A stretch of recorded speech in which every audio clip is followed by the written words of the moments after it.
അപ്പോൾ മറ്റൊരു തിങ്കളാഴ്ച കൂടി വന്നിരിക്കുകയാണ്. ഞങ്ങൾ ദാണ്ടെ വീണ്ടും ഇറങ്ങി. അപ്പോൾ മഴയൊന്നും അങ്ങനെ വകവയ്ക്കാതെ പോവുകയാണ്.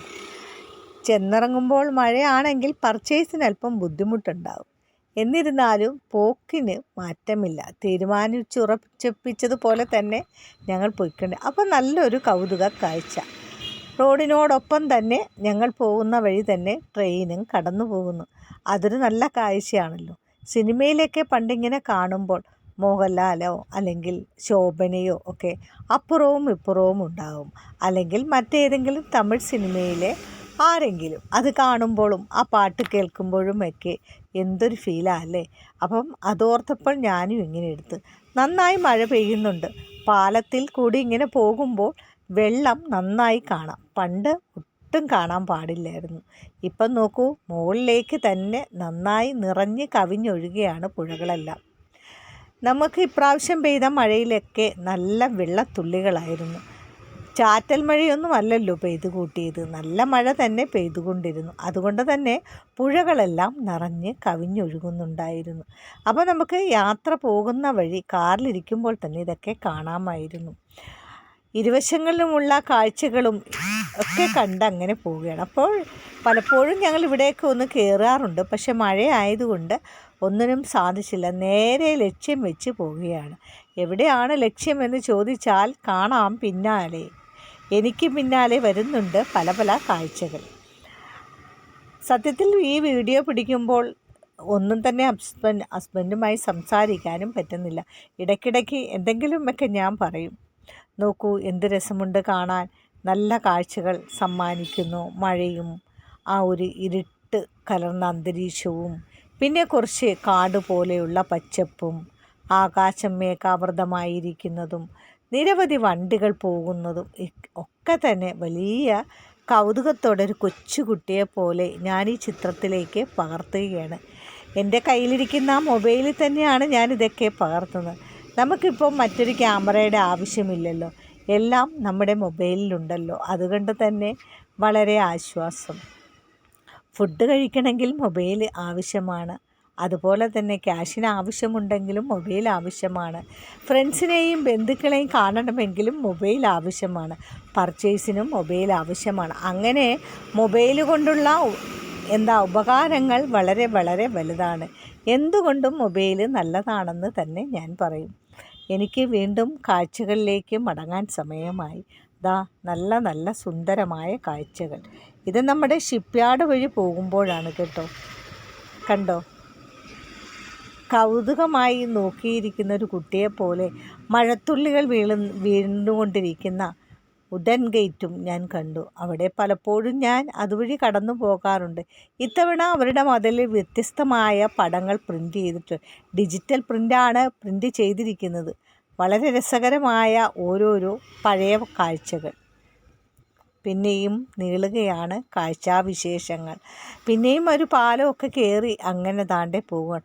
ഒരു വണ്ടിയും സാവധാനം പോകാൻ നിശ്ചയിച്ചിട്ടില്ല. എല്ലാവരും ലക്ഷ്യത്തിലെത്താനുള്ള തത്രപ്പാടിലാണ്. പ്രത്യേകിച്ച് സമയം അതാണ് 9:10. അപ്പോൾ തീർച്ചയായിട്ടും എല്ലാവരും തിരക്കിലായിരിക്കും. വളരെ പെട്ടെന്ന് ഓഫീസിലേക്കോ അല്ലെങ്കിൽ മറ്റു ഷോപ്പുകളിലേക്കോ മറ്റ് ജോലിയിടങ്ങളിലേക്കൊക്കെ കടന്നുകൂടേണ്ട ആൾക്കാരായിരിക്കും പോകുന്നത്. അതുകൊണ്ട് തന്നെ എല്ലാവർക്കും ധൃതിയാണ്. ഒട്ടും മാറ്റിവെക്കാതെ ഞങ്ങളും ധൃതിയിൽ അങ്ങ് പോയിക്കൊണ്ടിരിക്കും. പറയുമ്പോൾ ഇടയ്ക്ക് എന്തോ ഒരു വെമ്പൽ വരുന്നുണ്ടല്ലേ. തീർച്ചയായിട്ടും ചില വണ്ടികൾ വന്നിങ്ങനെ മുട്ടുമോ എന്നുള്ളൊരു സംശയം വരുമ്പോൾ ഒരു നിമിഷം ഞാൻ പറയുന്നതൊന്ന് സ്റ്റക്കാക്കുന്നതാണ്. ഹസ്ബൻഡാണ് വണ്ടി ഓടിക്കുന്നെങ്കിലും ഈ കാഴ്ചകളൊക്കെ നിങ്ങൾക്കായി പകരുമ്പോഴും എൻ്റെ ചിത്രങ്ങൾ എടുക്കുമ്പോഴും അദ്ദേഹത്തിൻ്റെ ചിത്രങ്ങൾ എടുക്കുമ്പോഴും ഞാൻ ഒരു ശ്രദ്ധയോടാണ് ഇരിക്കുന്നത്. കാരണം വണ്ടിയാണല്ലോ, നമ്മൾ അധികമൊന്നും അശ്രദ്ധ കാണിക്കാൻ പാടില്ലല്ലോ. മഴയത്തിങ്ങനെ പോകുമ്പോൾ ഭയങ്കര സുഖമാണ്. മനസ്സിന് നല്ലൊരു സന്തോഷം കിട്ടും. പ്രത്യേകിച്ച് നമ്മുടെ ആളുവൊത്ത് പോകുമ്പോൾ പറയേണ്ടതില്ലല്ലോ. ഇവിടെ പ്രകൃതി ഒരു ചെറിയ രീതിയിൽ തണുക്കുന്നുണ്ട്. കാരണം നല്ല ചൂടായിരിക്കുന്ന സമയത്താണ് പെട്ടെന്ന് അപ്രതീക്ഷിതമായി നമുക്ക് ഈ മഴ കുറച്ച് ദിവസം കിട്ടുന്നത്. അപ്പോൾ ഉള്ളിലിരിക്കുമ്പോൾ ഉള്ളിലെ തണുപ്പ് കൂടെ ആകുമ്പോൾ ഒരു വല്ലാത്ത ഒരു സുഖം തന്നെ കിട്ടുന്നുണ്ട്. അങ്ങനെ ഞങ്ങൾ ബാഗ് കുറച്ച് സെലക്ട് ചെയ്യണമായിരുന്നു. ഷോപ്പിലേക്ക് കുറേ ബാഗുകൾ എടുത്തു. പിന്നെ കുറച്ച് കുടകളെടുത്തു. നല്ല ഫിഷിലൊക്കെയുള്ള കുടകളൊക്കെ കുട്ടികൾക്ക് ഭയങ്കര ഇഷ്ടം. കഴിഞ്ഞ ദിവസവും ഞങ്ങൾ വന്ന് എടുത്തായിരുന്നു. അപ്പോൾ അതൊക്കെ ദൈവാനുഗ്രഹത്താൽ പെട്ടെന്ന് പോവുകയും ചെയ്തു. അതുകൊണ്ട് തന്നെ കുറച്ച് അധികം കുടയും അധികം ബാഗും കൂടി ഇത്തവണ എടുത്തിട്ടുണ്ട്. കഴിഞ്ഞ പ്രാവശ്യം എന്ന് വെച്ചാൽ കഴിഞ്ഞ ആഴ്ചയായിരുന്നു. അപ്പോൾ ആ ഒരു പർച്ചേസും നടത്തി. അതിനുശേഷം തൊട്ടടുത്ത ഷോപ്പിൽ കയറി ദാണ്ടെ മാലകൾ, വളകൾ, അതുപോലെ വാട്ടർ ബോട്ടിൽ അതൊക്കെ വാങ്ങിക്കണമെന്ന് വിചാരിച്ചു. അപ്പോൾ കുടകളുടെ ഭംഗി കണ്ടപ്പോൾ കുടയൊന്നും എടുത്ത് ഇങ്ങനെയൊക്കെ നോക്കാൻ തോന്നി.